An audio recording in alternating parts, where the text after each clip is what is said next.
Well, we're at the next stage of my Rover V8 engine swap, and we've got the engine and gearbox out as one unit. We're a bit of a struggle really. We've got the old engine crane and we run out of sealing height. There's an hole in sealing somewhere because we jacked the crane up that high. But anyhow, there she's out, and the next stage is really to separate the engine from the gearbox and cut the engine mountings off because we're going to need them. I'm going to try and separate. Are you recording? You're supposed to say action and action. Yeah, I've seen that on 1950s Hollywood films. Yeah. No, they just say go. Go. Go! Because it's artistically cool. So what we're going to do is we're going to try to separate the engine from the gearbox. Part like the oceans during the time of Moses. It's a bit like separating mother and baby, isn't it? I'm being a bit over dramatic here. Yeah, it is, isn't it? It's like the cutting of the umbilical cord. Umbilical? Yeah. Them umbilical cords. Umbilical cord. Right, so I don't be frank, but I'm wearing good gear. All I do is just... I can't be bothered. Oh, look at that. Give it a little tug. It's giving birth. Push! Push! Push! Push! Push! Pull! No, it's pull. Push! Ah! Yay! Ooh. That's it. Hey, I tell you what, there's a bit more to them flywheels than there is on 300 TDIs. Isn't there? Yeah. There's a lot more to it. Look at them breathe holes. It's bigger, isn't it? Much bigger. It's a bit, well, you think... The release plate is huge. Power. Hey, tell you what, that clutch is in pretty decent nick as well, Kenny. Salvage that clutch, eh? A bit of dust came out. I reckon Tom's been feathering clutch. He's well known for feathering clutch. He does drive like a girl. Yeah. Release bearing. Rough. Yeah. I'll drop your camera here. You hear it? Come on, Frank. Spin it. Oh yeah. Sounds like... It's nasty, that, isn't it? The arm, Pull arm off, it should just pop it's off. a proper arm on this. So it's not got the stupid 300 TDI. There you go, look. Hey, look at that. Proper cast arm. Like the 300 TDI, 200 TDI, it's pressed steel, isn't it? Well, I've got a 300 TDI one that looks like it's made out of tin. Meccano set. They push through there, don't they? Yeah, that's look at the art. That will never push through. Look at it though. Look at the way it's set there. Yeah, proper that's thing, isn't it? much better. Proper thing. Why don't they build all cars like this? Who knows? One day they will, Kenny. No, they won't. They'll fit them with V8s and four-wheel drive.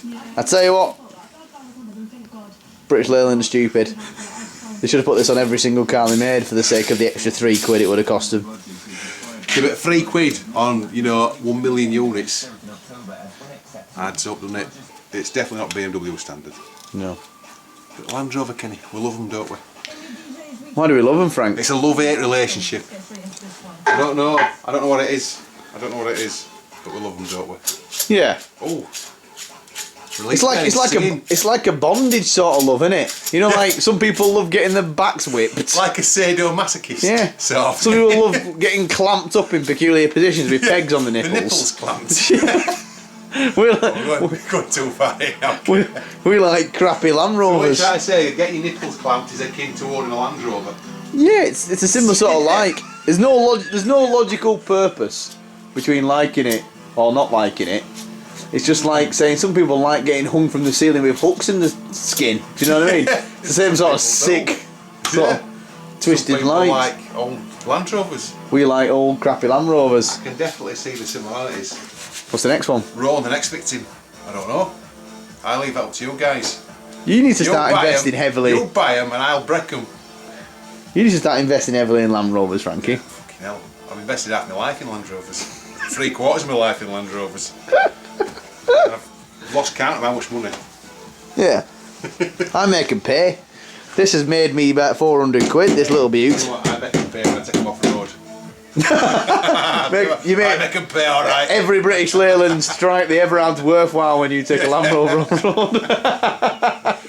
3.9 litres of girl power. Sheer power. Of sheer 120 horsepower. Diesels of the pussies. You reckon? Oh, sorry, can you go on? Action!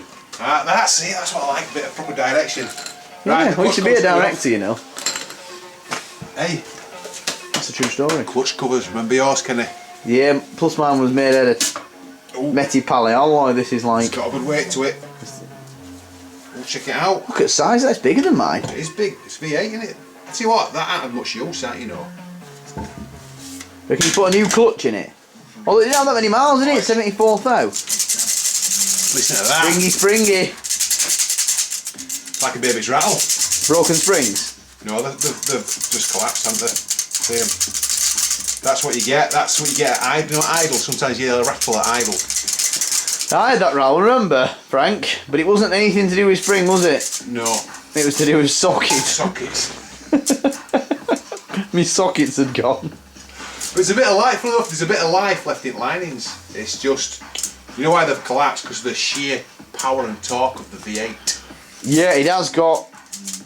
Because they absorb torque, don't they? They absorb load at springs. Yeah. As it takes up the drive. If you look at it this way though, it's got the same torque as your average 1.9 Vauxhall diesel, and the same power. Yeah, But it doesn't do 60 mpg, does it? it's got 80 cylinders, and it sounds totally awesome. It does sound good. I'll give him that. Now we can't say the same about you. This sounds good though as well. Was that a V10? V10, screaming V10. That Frank. Screaming V10. Flywheel looks good as well. I tell you what, this engine hasn't done a lot of miles, you know, Kenny. It hasn't 74,000. There's no wear on flywheel, no blowing. It's a nice big flywheel, ain't it? That's probably proper. Well, it would be 74,000 miles. It's very unlikely it's had two clutches and they're both knackered. That'll be the original clutch. That's the original clutch. This has never been taken off. The face of the clutch cover looks Let's have a look at that face. decent-ish. There's no deep scars. There's an odd bit of bluing, isn't there? Which I think's sort of normal. That's what we told me the last few years in it driving it. And there's still a bit of thickness at linings left. It's not down to rivets, but strings have gone. Well, there you go, another. No clutch. The input shaft feels good on gearbox, Kenny. Does feel good. I've got the output. You like a good shaft, don't you? Oh, I do. Get out. Look at that output. Bias plate's broke, Kenny. If you have a look at the bias plate. I don't know if you can see in there. Yeah. It's broke, it's bias Oh, plate. you can see the fracture there. Oh, look, see it moving. There it is, look, see it moving. Yeah. There it is, that's a piece of bias plate. Is that fractured? It's fractured, yeah. How would you fix that, Frank? New plate. You take that out, do you? Yeah, So that there it comes is. out. Plates rolling around And that's inside. why Tom can't drive these. He said the gearbox was knackered. There's nothing wrong with the gearbox. It's the No, bias plate, just isn't it? selector. Yep. Bias plates. So if you get that horrible problem where you're like, which gear is it? pudding stirrers. Call it a pudding stirrer. No, when that bias plate's done and springs are alright, it should feel quite positive. But yeah, we can fix them. Built by man. Yeah, broke by man. Fixed by... Fixed broke by by an animal. brought by an animal, fixed by idiots.